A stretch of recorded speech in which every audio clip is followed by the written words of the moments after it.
오늘 본문 내용은 앞부분에 1절부터 11절까지 형제를 사랑해라. 형제의 사랑의 계명을 지키지 않는 사람은 어둠 속에 있다. 상당히 무거운 이야기 아닙니다. 형제를 사랑하지 않으면 그 사람은 어둠 속에 있다. 다시 말해서 예수님이 우리 속에 들어오면 그 안에 영적인 생명이 있고 그 영적인 생명 안에는 동료 성도를 사랑하는 마음이 들어있는데 형제의 사랑이 밖으로 안 나타나면 그 영적인 생명이 있는 것이 아니라 어둠의 지배를 받고 있다, 이렇게 말하는 거예요. 그런 다음에 뭔가를 뒤쪽에 큰 이야기를 또 해야 됩니다. 형제의 사랑이라, 계명 지켜라. 저 뒤에는 세상을 살아가지 말아라. 요 지금 큰 이야기 있는데 그 중간에다가 오늘 본문 내용이 들어있습니다. 오늘 본문 내용은 삽입 9절 앞부분에 형제의 사랑이라는 중대한 계명을 발표하고 그 다음에 세상 살아가지 말라는 말씀을 하기 전에 그 다음에 중간에 끼워놓은 말씀이 오늘 본문 세 구절입니다. 삽입 구절입니다. 이 구절에서 안위, 격려, 또 죄에 치울 수밖에 없다는 변명을 차단하는 이런 내용들이 여기에 들어있습니다. 먼저 우선 정죄의식을 받는 자들에게 나는 하나님께 죄로 유죄 판결, 형제 사랑하지 못한 이 죄 때문에 나는 유죄 판결을 받았다, 벌 받았다, 이런 두려움 있는 사람들이 안위를 주기 위해서 이 삽입구절을 넣고, 또 하나는 이 형제의 사랑의 계명이 너무 소중히 높아서 우리 같은 사람은 늘 사람들 속에서 부딪히고 미워하고 갈등하고 이러면서 살아가는데 이 말을 너무 소중히 높아서 나는 가망이 없다, 이런 사람들을 격려하기 위해서 이 세 구절을 기록했습니다. 또 하나는 꼭 지켜야 되는데 우리는 어차피 죄인이라 지킬 수 없다, 이렇게 변명하는 것을 차단하는 목적으로 세 구절을 삽입해 넣습니다. 오늘 본문에는 성도들을 세 부류로 나누고 있습니다. 자녀들아, 아비들아, 청년들아, 이렇게 호칭을 쓰지요. 자녀들, 아비들, 청년들에게 당부를 하는데 이 진리의 말씀은 모든 그리스도인들이 해당됩니다. 자녀들아 그렇게 말한다고 해서 연세가 드신 신앙에 연종한 사람들이 죄된 것이 아닙니다. 자녀, 청년, 연세 드신 분, 신앙의 초보자, 중급자, 고급스러운 신앙, 이 세 분의 사람들이 전부 다 이 말씀에 해당됩니다. 그러면서도 동시에 특정의 연령층에 맞는 합당한 말씀이 이 속에 같이 들어있습니다. 자녀들이 말하는 신앙의 초보자, 신앙의 새신자, 믿는 지 얼마 안 된 사람들. 아비들은 신앙이 오랜 생활에 신앙이 오래되고 신앙에 연륜이 있고 신앙에 서주에 있는 사람들, 이 사람들은 아비들. 청년들은 굉장히 신앙에 활력이 있는 중급, 초급에도 중급에 해당되는 이런 사람들. 그러니까 나이를 두고 말하는 것이 아니라 신앙의 연륜과 성장 성숙도를 두고 지금 세 부류의 사람들이 말씀을 전하고 있는데 이 진리의 말씀은 모든 그리스도인들에게 전체 계층에 해당되고 동시에 또 특정의 연령층에 맞는 합당한 말씀도 있습니다. 오늘 이 말씀을 쭉 살펴보겠습니다. 그럼에도 본문에서 성도가 반드시 알아야 될 아비들, 청년들, 아이들이 반드시 알아야 될 세 가지를 그 계층에 따라서 말씀하고 있지요. 첫 번째 있습니다. 시작. 죄 용서에 대한 지식. 여기 있습니다. 시작. 자녀들아, 내가 너희에게 쓰는 것은 너희 죄가 그의 이름으로 말미암아 사함을 얻으며. 첫 번째 반드시 성도가 알아야 될 것, 죄 용서. 나는 죄 용서를 받았다. 이 확신 무부입니다. 그리스도인들은 용서를 찾고 있는 사람이 아니라 또 용서를 소망하는 사람, 또는 앞으로 용서를 받을 것이다, 그렇게 믿는 게 아니에요. 나는 이미 예수님 안에서 죄 용서를 받았다, 이렇게 믿는 사람이에요. 죄 용서에 대한 확신은 어디서 올까요? 내가 죄를 용서받다. 어떻게? 기도를 많이 해가지고, 교회를 열심히 출석해서, 또 착한 일 공경을 쌓아가지고, 내가 옛날에 잘못했으면 잘못한 것만큼 반가이, 그것을 상쇄할 수 있는 선한 행동을 해가지고 그렇게 용서를 받을까요? 되게 용서받으려면 그렇게 시도하는 경우인데 성경이 그렇게 말하는 게 아니야. 용서를 받았다는 확신은 어디에 근거를 두고 있냐면 예수님의 십자가의 속죄 사역, 우리 주 예수님이 내 죄를 짊어지고 십자가에 가지고 가서 처절한 고통의 대가를 하나님께 갚으셨다. 예수님이 내 죄 때문에 십자가에 죽으셨다. 그래서 내가 과거에 형제에 사랑하지 못한 죄라든가 하나님께 걸리는 양심의 가책이 있는 거, 이것은 예수님의 십자가의 보혈로 나는 용서를 받았다. 예수님께서 그 고귀한 하나님의 신분을 가지고 인간의 몸을 입고 오셔서 죄가 하나도 없으신 그분이 우리 죄를 짊어지고 십자가로 올라가셔서 하나님 앞에 처절한 저주의 심판을 받으셨다. 그분이 내 죄값을 그렇게 희생을 치르고 죽으셨기 때문에 난 그 예수님 십자가의 보혈 안에서 나는 죄를 용서받았다. 이게 용서의 확신의 근거예요. 예수님의 십자가를 통해서 죄를 용서받습니다. 예수님이 십자가의 죽음을 통해서 우리 죄가 처리됐다는 것을 믿음으로 죄 용서의 확신을 가질 수 있습니다. 여러분은 죄 용서를 받았다는 것을 믿습니까? 그리고 근거가 무엇입니까? 하나님이 사랑이기 때문에 나를 사랑해서 용서했다. 그게 아닙니다. 예수님의 십자가의 속죄사역, 여기 뭐라고 그러죠? 너희 죄가 어디서 용서받았어요? 그의 이름으로. 너의 죄가 예수님의 이름으로 용서를 받았다.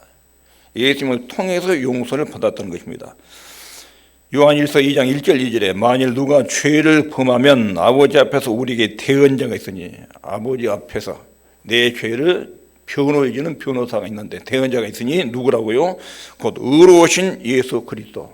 이 땅에 오셔서 한 번도 죄를 짓지 않으신 분, 하나님이시고 인간인데 한 번도 죄를 짓지 않으신 그분이 십자가에서 화목 제물로 자기 몸을 제물로 삼아서 십자가에서 처하는 고통의 죽음, 내 죄에 대한 심판을 대신 받으셨다.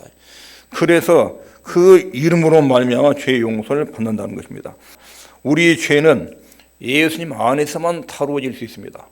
예수님 밖에서는 결코 우리 죄를 용서받을 길이 없습니다. 내가 곧 길이요 진리요 생명이기에 나를 말미암지 않고는, 나를 통하지 않고는 하나님 아버지께 갈 인간이 한 명도 없다. 예수님을 통하지 않고는 하나님께 갈 인간이 한 명도 없다. 왜냐하면 예수님을 믿어야 죄가 용서되고, 죄가 용서돼야 거룩하신 하나님을 죄인 인간이 만날 수 있는 거예요. 죄가 용서될 수 있는 길은 예수님 안에서만 가능해요. 예수님 밖에서는 죄 용서가 불가능합니다. 이사야서 53장 5절 6절에 여호와께서는 우리 무리의 죄악을 그에게 담당시키셨도다. 그가 채찍에 맞음으로 나음을 입었도다. 여러분과 저의 죄를 예수님이 싹 흡수해가지고 십자가로 가지고 와서 하나님께 내 대신 심판을 인정사정이 받았어요. 십자가에서 지옥 형벌을 대신 받으셨어요. 그래가지고 그분을 우리가 십자가에 달린 주님을 보면 예수님이 그런 십자가의 고통으로 내 죄를 용서하셨구나, 속죄하셨구나, 갚으셨구나, 이것을 보고 죄 용서의 확신이 있는 거예요. 죄 용서의 확신은 그리스도 안에서 이루어집니다. 신약 성경에서는 예수 그리스도를 통해서만 죄를 용서받을 수 있다. 이 중요한 교리를 수도 없이 말씀합니다. 이와 같이 용서에 대한 확신이 없으면, 내가 과거에 어떤 죄들이 있어요. 그리고 여러분들 현지 시점에서 과거를 쭉 돌아보면 수많은 죄들이 생각이 나요. 하나님께 나가서 하나님과 내가 통하려고 그러면 과거에 내 죄가 내 발목을 딱 잡아요. 너 옛날에 이런 짓 했느냐? 그런 짓 하고도 네가 어떻게 지금 교회에 와서 앉아있냐? 너 너무 유선자 아니냐? 너 같은 인간이 어떻게 교회에 와 있어? 너 옛날에 이런 짓 했는데. 그런 죄의식이 속에 있는데, 이 죄의식이 십자가에서 처리되지 않은 사람은 그 다음부터 신앙이 안 자랍니다. 교회에 와도 나 같은 인간이 어떻게 하나님께, 감히 하나님께 나가서 이것 주고 저것 주라고 기도도 할 수 있는 인간이 된가? 내가 지나온 행적을 보면 나 같은 인간은 도저히 하나님의 아들이라고 할 수가 없다. 그런 죄책감에 처리가 안 된 채로 앉아있으면 세월이 아무리 지나도 그 사람이 믿음이 안 자라요. 신앙 성장이 안 됩니다. 과거에 지은 죄악을 분명히 해결하지 않고는 신앙이 앞으로 전진하지 못합니다. 그러니까 신앙의 초보에 있어서 아이들아, 자녀들아, 내가 이 요한일서를 여러분들에게 쓴 것은 너희 죄가 예수님의 이름으로 인해서 십자가에 처리됐다. 이것을 믿어라. 이게 초보적 신앙이에요. 아이들에게, 자녀들에게. 첫 번째로 알아야 될 내용입니다. 두 번째로 알아야 될 내용이 있습니다. 시작. 죄는 극복할 수 있습니다. 청년들아 해놓고 청년들에게 나온 내용이에요. 죄는 극복할 수 있다. 먼저 13절에 청년들아 내가 너희에게 쓰는 것은 너희가 악한 자를 이기었으며, 이 악한 자는 누구죠? 마귀. 우리 대적은 세 가지입니다. 하나는 영적인 실체인 사단, 마귀. 그 다음에 세상, 마귀의 정신을 가지고 있는 문화권, 마귀의 생각을 가진 가치관을 가진 이 세상, 그리고 내 안에 마귀와 소통하는 육신의 정욕, 안목의 정욕, 이생의 자랑, 내 안에도 죄가 있어요. 내 안에 죄성, 그리고 세상이라는 문화, 그리고 영적인 실체인 사단, 이것이 하나님의 백성을 사정없이 공격을 해요. 이 악한 세력들이에요. 그런데 이 악한 자를 예수님이 이겼다는 거예요. 예수님이 십자가로 부활로 완전히 사단의 세를 꺾으셨습니다. 이것을 이겼다. 그리고 14절에 있습니다. 시작. 너희가 흉악한 자를 이기었습니다. 흉악한 자를 이겼는데 하나님의 말씀이 너희 속에 거하시고 너희가 흉악한 자를 이겼습니다. 이 글을 쓰는 이유는, 요한일서를 쓰는 이유는 너희가 앞으로 이길 것이다, 이것이 아니라 지금 이미 이겼다. 우리가 예수님을 믿는 순간 악한 자를 이긴다는 것입니다. 우리는 아주 약합니다. 반면에 사단은 굉장히 강합니다. 사단과 귀신은 우리가 상상할 수 없을 만큼 크고 세력이 강합니다. 우리 인간의 능력으로는 사단의 세력을 상대할 수가 없습니다. 그러나 사단은 예수님 앞에서 여지없이 패배한 적장입니다. 그리고 우리는 예수님 안에 속해 있습니다. 그러면 이 죄를 어떻게 이길 수 있는가? 어떻게 이긴다고 말하는가? 첫 번째 있습니다. 소속. 자, 예수님을 믿으면 예수님이 우리 안에 들어오시고 내가 예수님 안에 있습니다. 우리 여러분들이 어디 있다고요? 예수님 품속에. 그리고 그 예수님은 이 땅에 인간의 몸을 입고 오셔서 십자가로 사단의 죄의 세력을 완전히 깨뜨려 이기셨습니다. 사단의 머리통을 깨뜨렸습니다. 부활로 죄의 결과인 죽음도 극복하셨습니다. 사단의 주요 무기가 두 가지. 하나는 죄와 죽음의 세력이에요. 근데 예수님이 십자가로 죄를 갚아내셨어요. 죽음을 부활로 이겨내 죽음의 세력도 극복하셨어요. 그리고 우리는 그 안에 있습니다. 예수님 우리의 대장이요. 사단과 싸우고 예수님 완전히 사단을 지배하고 점령했어요. 그 예수님이 나하고 같이 계셔요. 마귀의 어떤 세력도 이길 수 있는 그런 입지에 있는 것입니다. 마귀와 귀신들의 위력은 대단하지만 우리의 대장된 예수님 앞에 마귀는 완전히 패배했습니다. 그리고 나중에 예수님이 재림하시면 마귀는 지옥으로 갑니다. 미래가 딱 정해져 있습니다. 우리는 예수 믿는 사람은 천국으로 갑니다. 우리의 소속은 내가 주님 안에, 주님이 내 안에. 두 번째 있습니다. 시작. 하나님으로부터 힘을 공급받아서 이깁니다. 자, 예수님을 믿으면 우리 속에 영적인 생명, 영생이 들어옵니다. 청년들아, 내가 너희에게 이것을 쓴 것은 너희가 강하고, 예수를 믿는 순간 예수님이 내 안에 들어오시고, 그리고 예수를 믿는 신앙을 가지면 내가 살아가는데 어떤 신비로운 힘이 내 속에서 작동되고 있다는 것 인식을 합니다. 예수 믿으면 내가 알 수 없는 힘이 나와 동의해서 내 인생을 지금 가이드해주고 있다는 것도 인지를 해요. 인지를.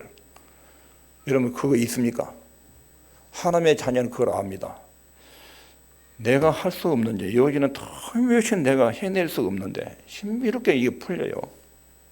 그래서 내 인생길에 뭔가 신비로운 힘이 지금 작용됐구나. 내가 옛날 생각으로는 도저히 그런 생각을 하고 잘못된 길을 빠져나갈 수 없는데, 그런데 빠져나오고 그런 생각이 아예 안 들어요.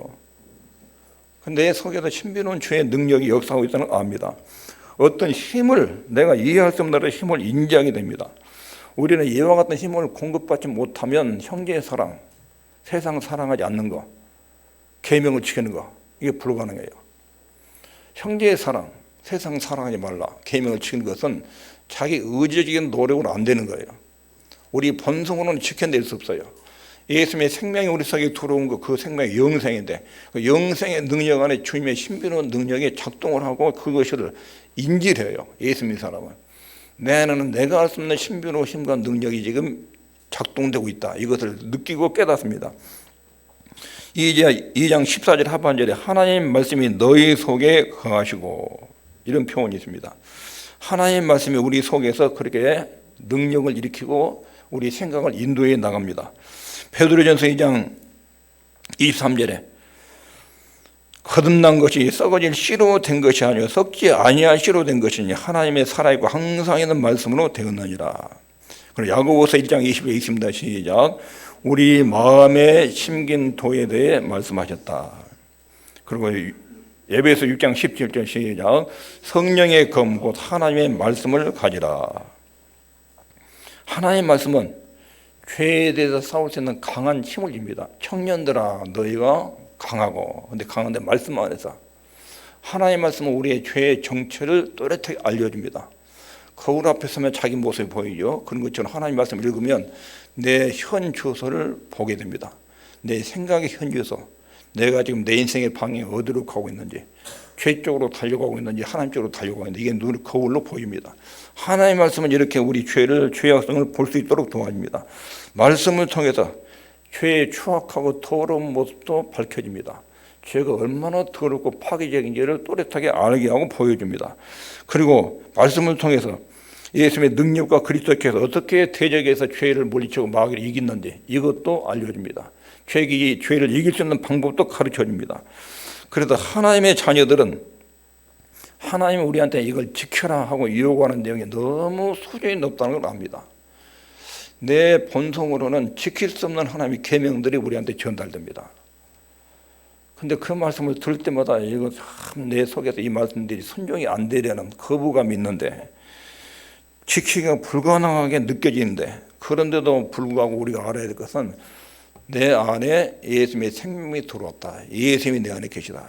그 예수님은 그 말씀의 능력으로 나를 그분의 뜻에 순종할 수 있도록 나를 이끌어갈 힘과 능력을 가지고 계시고 그 능력을 내게 공급하신다.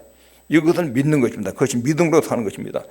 그래서 그리스도인들은 죄를 이길 수 있는 능력에 대한 지식을 갖고 있습니다. 하나님으로부터 힘을 받아서 죄를 이길 수 있는 능력을 받았다. 그 능력이 뭐지요? 하나님의 말씀이다. 이게 본문에 정언하는 내용입니다. 세 번째 있습니다. 시작. 아버지와 아들에 대한 지식. 이거 분명히 알아야 된다고 이야기합니다. 아비들아, 13절 아비들아, 내가 너에게 쓰는 것은 너희가 태초부터 계신지를 알며. 자, 아버지와 아들에 대한 지식에 대해서 너희가 태초부터 계신지를 알며. 누구지요? 태초부터 계신 이가 누구예요? 여기서 성부 하나님을 의미한 것이 아니라 예수 그리스도를 두고 하는 말입니다. 예수 그리스도. 태초부터 계신 이 성부 하나님에 대해서는 아버지를 안다고 별도로 표기를 했습니다. 1장 1절에 태초부터 있는 생명의 말씀에 관해서는 사도 요한이 태초부터 있는 생명의 말씀 누구를 말해요? 예수님. 그 예수님을 내가 3년 동안 눈으로 보았고 들었고 만졌다. 이렇게 표현해요. 생명의 말씀. 태초부터 계신 여기 태초부터 있는 생명의 말씀 전부 다 예수님 말입니다. 아들에 대한 지식을 지금 이야기해요. 그리고 2장 14절에 있습니다. 시작. 너희가 아버지를 알았으며. 그래서 여기서 하나님을 막연하게 아는 사람들은 하나님은 무슨 큰 힘과 능력을 가진 막연한 절대자, 이런 정도로 하나님을 아는 사람이 있습니다. 그리고 그 하나님은 우리한테 계명을 덮어씌워가지고 이것에다 이거 하지 말아라, 인간을 자꾸 통제하고 억압하는 그런 하나님을 왜곡되게 아는 경우가 있습니다. 우리를 죄인들을 대적하고 미워하시는 분 정도로 이해하는 경우. 근데 아버지를 알면 그렇게 아는 것이 아닙니다. 하나님이란 분이 계신데 신통한 능력을 가지고 계시고 신비로운 천연적인 힘을 가진 분이다. 그런 정도로 믿고 아는 것이 하나님을 아는 것이 아닙니다. 아버지를 아는데 어떻게 알아야 돼요? 아버지 하나님과 성령 하나님을 알 때는 반드시 예수리를 통해서 알아야 됩니다. 회교, 유대교, 하나님 믿죠?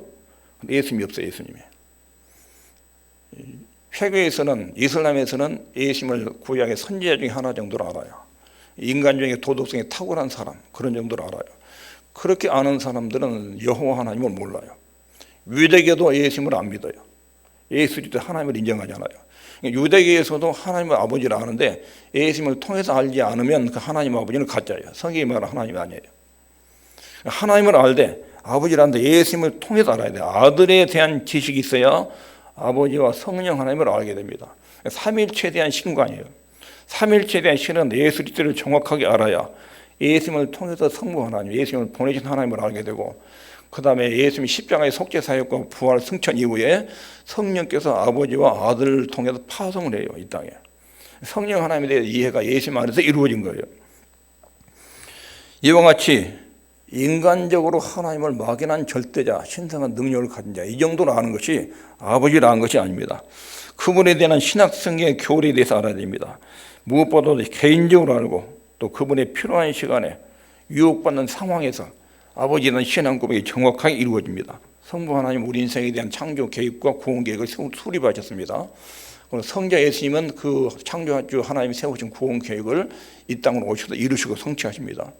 성령 하나님은 예수 그리스도에서 이루신 구원 사역을 인간에 적용하고 깨닫게 하고 가르쳐주는 역할을 합니다. 이 일에서 예수님을 통하지 않고는 성부와 성령을 제대로 이해하지 못합니다. 자, 그리스도인들이 반드시 알아야 될 것 세 가지. 첫 번째로 죄 용서를 받았다. 예수 말해서 나는 죄 용서 받았다. 이걸 꼭 알아야 돼요. 이걸 모르는 사람은 예수 믿는 사람이 아니에요. 두 번째, 우리는 죄를 극복할 수 있는 힘이 주어져 있다.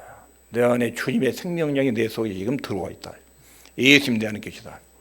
죄의 욕망이 속에서 발동할 때는 주 예수님을 부르면 돼요. 십자가에서 내 죄를 위해서 죽으신 주님께서 내 속에서 이 죄의 욕망을 통제하고 이기도록 힘을 주십시오. 기도하면 역사하셔요. 죄의 욕망이 사그라져요. 소멸됩니다. 우리 속에 나도 모르는 죄의 힘이 나를 끌고 가려고 그럴 때 꼭 예수님을 부르셔야 돼요. 십자가에서 내 위에 처리한 주님께서 내 허물과 죄를 용서하시고 내 속에 있는 죄의 욕망을 처리해 주십시오. 그런 죄의 욕망이 소멸됩니다. 그것이 신비로운 능력입니다. 이 죄를 극복할 수 있는 힘을 우리 속에 주었습니다. 그리고 성자 하나님을 통해서 성부 하나님과 성녀 하나님을 알아가야 됩니다. 자, 이것이 각 연령층에 따라서 아이들아, 아비들아, 청년들아 이렇게 지금 적용시키고 있습니다.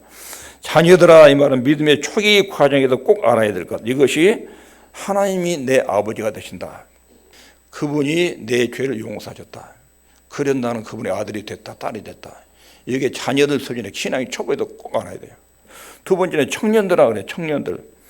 이 연령 청년들은 신앙생활을 하면 무조건 만사 형성되게 아니라 영적인 전투가 있다. 치러야 될 전쟁이 있다. 청년이 살면 갈등과 어려움이 있다는 것입니다. 하나님의 말씀이 내 속에 내재하고 있고 그분의 말씀이 능력을 가지고 세상의 적세적과 한바탕 전쟁을 치러야 되는 이 신앙의 영적인 전투 과정이 있다. 이게 중간쯤에 예수 믿는 초보 신앙에도 그 다음에 나가면 청년들에서 갖춰야 될 신앙이에요. 이걸 지금 사도 요한이 그렇게 격려하고 있습니다. 그 이때 청년기 수준의 기독교인에서 가장 중요한 신앙의 키포인트는 하나님과 동행. 죄와 싸우는데 내 안에 주님이 함께 계시다. 이 의식이 청년기의 가장 중요한 신앙이에요. 초창기에 예수 믿자마자 그것은 죄 용서받고 내가 하나님의 아들, 딸이 됐다. 이게 기본이고 그 다음에는 예수님의 능력의 말씀이 내 속에서 작동해서 죄를 이기도록 한다. 이게 중경기, 청년기에 가진 신앙 내용이에요. 그리고 아비들아 이때 적용하는 것은 신앙에 연륜 있는 사람, 이 신앙이 오래되고 신앙이 성숙해가지고 가장 성숙된 때에는 갈등과 전투를 치르는 청년기 시절에 속하지 않아요. 이때는 모든 것을 베풀어 주시는 창조주 하나님에 대한 지식, 예수님을 통해서 성부와 성자 하나님에 대한 삼위일체 하나님에 대한 지식, 이런 나이가 들었기 때문에 세상에 살아있을 날이 멀지 않다. 내가 이 세상을 졸업하고 이 세상을 떠나게 될 텐데 그러면 요 시기에 아비들아 이때는 성삼위 하나님께 교제가 풍부하게 이루어져야 돼요. 그리고 천국에 대한 소망이 속에 가득 차 있어야 돼요. 나이 들어서 이제 신앙이 오래됐는데 그때도 죄 용서만 자꾸 붙들고 있고 영적인 전투에만 매달려 있고 성삼위 하나님에 대한 묵상은 없고 그러면 아비들의 소연에도 해당되지 않는 거예요. 아비들 신앙에 열린이 있고 세상을 이제 얼마 남지 않고 천국에 갈 나이가 될 때는 성부와 성자 성령 하나님과의 인격적 관계를 깊이 묵상해야 돼요. 하나님 아버지에 대해서 많이 묵상해야 돼요. 그리고 이 땅을 떠나면 우리 창조 때 목적하셨던 하늘나라 우주의 창조가 완성되는 천국이 임하는데 그리고 이 땅을 내가 떠나면 천국으로 이사를 가는데 그 나라의 영광을 바라보고 인생을 마무리할 준비를 해요. 그때가 아비들아 이때 갖춰야 될 신앙이에요. 여기에 맞게 아비들아 이렇게 권면하고 있는 것입니다. 필립보 1장 22절에 사도 바울이 그 시점에 이르들 때 고백하는 내용, 내가 사는 것이 그리스도니 죽는 것도 유익함이라. 내가 죽음이 다가오고 있다. 이제까지 살아온 것은 처음에 영광에 살았는데 내가 죽어도 좋다. 나 죽으면 주님 나라로 이상한다. 이게 아비들 차원에서 갖는 신앙의 소진입니다.